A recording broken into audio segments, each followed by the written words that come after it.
Hey there, Goblin Army. This is the Goblin King. It's Tuesday and I'm coming to you with another fresh pop culture news story. This one is yet another big twist in the continuing saga that is Alec Baldwin's life since he shot and killed Helena Hutchins, someone's wife and mother, back in October of last year.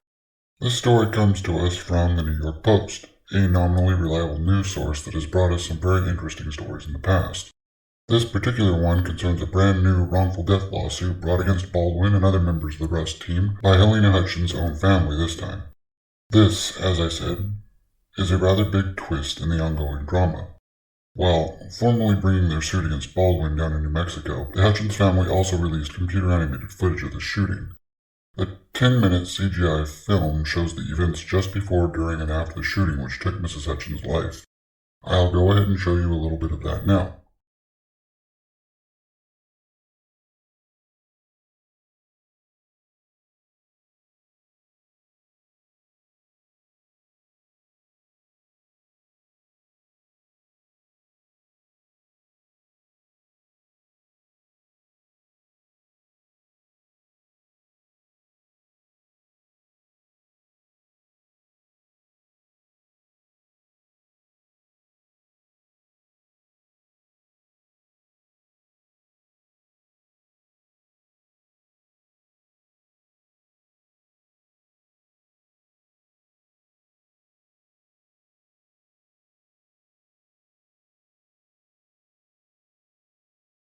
So that's a bit of the video that was shown when the Hutchins family filed their wrongful death suit. It's more than a little creepy. This article calls it chilling. I say creepy mostly because you can actually tell who everybody is in that CGI rendering. Like, Baldwin is easily recognizable, for instance. I know video games have done that before, but I don't know, this one's just creepy. Probably because it depicts something that actually happened. It's not a dramatized part, you know? That's probably why it's so much creepier to me than, say, L.A. Noire. I thought it said in this article that film was composed using witness testimony, but I've read through this thing again like 3 times now and I can't find it. I know that idea didn't just pop into my head, but whatever. If I can't find it, I can't assert that. Now, the video does make claims that Baldwin actually flat out refused to have training for the cross-draw action, which is the thing that was being filmed that day. It's also industry standard, which means, if true, that's one more thing that Baldwin didn't do that he was supposed to do. Having read the SAG requirements myself, after-based Adam Baldwin posted them, yeah, that's a thing. This video also posits that there's a very easy way to tell a live round from a dummy round. That's not something I can comment on since I don't know. There are things, however, I feel more than confident commenting on here. So, the family actually has 2 legal representatives, one in New York and one in Santa Fe, New Mexico, one Randy McGinn.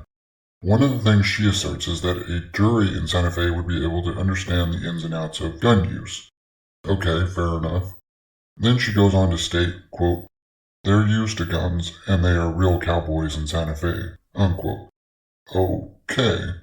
Every time I've read that statement by that woman, I've had to try not to laugh. For real, I'll connect it down to something else here in a moment, too. In my mind, these statements are related for a very good reason. The Hutchins family's primary lawyer, Mr. Paynish, has stated many true things, in my opinion. He stated that Baldwin and others had violated many safety protocols on this movie set. Now, my thinking is that Baldwin holds the lion's share of the blame on this one because he was the executive fucking producer of the film. Much of the money was coming from him. He was the money man. He was basically the boss of the entire operation. If he said frog, everyone else was supposed to fucking jump. If any sort of safety protocols were being ignored on that set, whether willfully ignored by him personally or by any of the staff that had been hired, it's ultimately his fucking responsibility because he was the one who was ultimately supposed to be enforcing those fucking rules. Not anybody else. If the armorer ignores safety protocols, it's his responsibility to shit canner and get someone who will enforce the rules, for instance. But I digress. Paynish talks about how the gun Baldwin was using wasn't like a toy cap gun, that it couldn't have been fired without Baldwin cocking the hammer back consciously. Something which Baldwin admitted to doing on camera, intentionally cocking the hammer back on that gun. The Post then talked to some random defense lawyer, Duncan Levin, who commented that it wasn't the best idea for the family to be filing a civil suit against Baldwin and the others, simply because law enforcement looks dimly on that, when the family has interviewers talking to witnesses and all, especially when they haven't actually charged anybody in their own criminal case. He then went on to state what should be completely fucking obvious, that the family is probably filing their own suit because they've lost faith in the tired-ass Santa Fe police. You know, since it's been 4 fucking months and not a single person has been charged with a single fucking thing. This, right here, comes round to what I promised a minute ago with that other Santa Fe lawyer and her talk of Santa Fe cowboys. A concept which is so fucking ridiculous it legit makes me laugh. Now, to be fair, I'm not going to say there aren't legit folk in Santa Fe or its surroundings especially. I'm talking about the main folk that I know live in the city of Santa Fe. See, New Mexico is one of the many places I've lived in my lifetime. Now, this is only my opinion, to be clear. However, I bet the entire reason that nobody's been charged in this case, the whole goddamned reason that it's taking so long, is because Santa Fe is one of the many cities across this country that is chock full of transplanted commie-ass Californians. Specifically, people in the movie industry.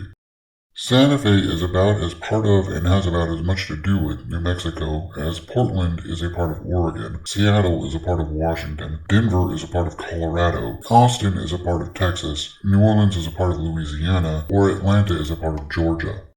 None of these places actually do much to represent the vast majority of the people that live in their states.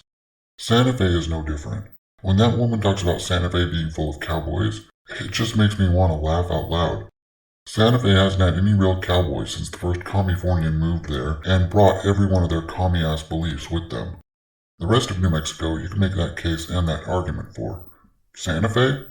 Psh, hardly. That leads me to the exact reason why I believe this thing is taking so long.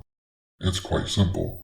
Santa Fe is, as I mockingly stated, full of Californians, especially Hollywood people. Who's Alec Baldwin? Baldwin is Hollywood royalty. Baldwin is a part of an industry family and is a longtime veteran. I guarantee that there's pressure on the sheriff's department and the cops behind the scenes from all the commie-ass politicians and their industry pals to protect their business interests. Now, I can't prove this. It's all conjecture and my opinion, but why the fuck else would this thing have taken this long? They're hoping they can keep things relatively quiet and all this will blow over and eventually people will forget that Alec Baldwin shot and killed this little boy's mom.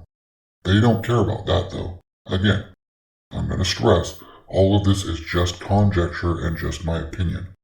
Nothing more. Anyway, that's it for this week, folks. As always, check out this article for yourselves and make up your own minds.